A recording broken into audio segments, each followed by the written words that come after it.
Day 17, doing repair every single day until my video game repair backlog is gone. We have 1, 2, 3 WaveBirds. Courtesy of DG again. At this point, that gal's pretty much putting my kid through college. Just kidding, this repair is free just like the last 16. Please check out my website and help me fund some of this. Anyhow, none of them are powering on. I'm going to start with this one over here because I think it's going to be the easiest, because if you look in here, looking a little crummy. So we have this hooked up to my desktop power supply at 3 volts, and we have power. So this battery terminal is going to need a vinegar bath.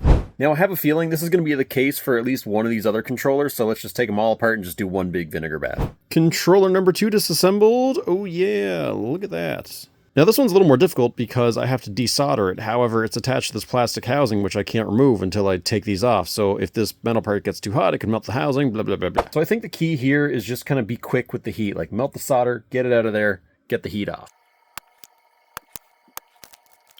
Okay, with this off, now I can check the board just to make sure that there's no other corrosion, and it looks pretty good. Problem now, though, I have my voltage on it, and I'm still not getting power. The power switch is good, so now I have to go a little bit, like, deeper, but I'll come back to this. Third controller looks okay, but there's just, like, that little itty-tiny bit there. So I hooked up my power bank again, and I just avoided the corrosion there, and bloop, yep, we have power. So at least we have 2 easy ones. Time for my secret formula again. You get 1 part white vinegar, then drop in your pieces. Look at all that science happening.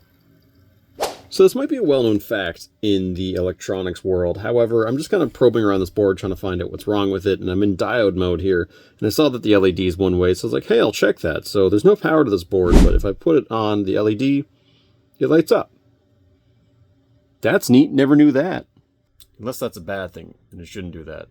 But I don't think it is. I bypassed the switch. I checked the fuse, it was good, but I bypassed it anyways just to be safe, and we're still not getting any voltage.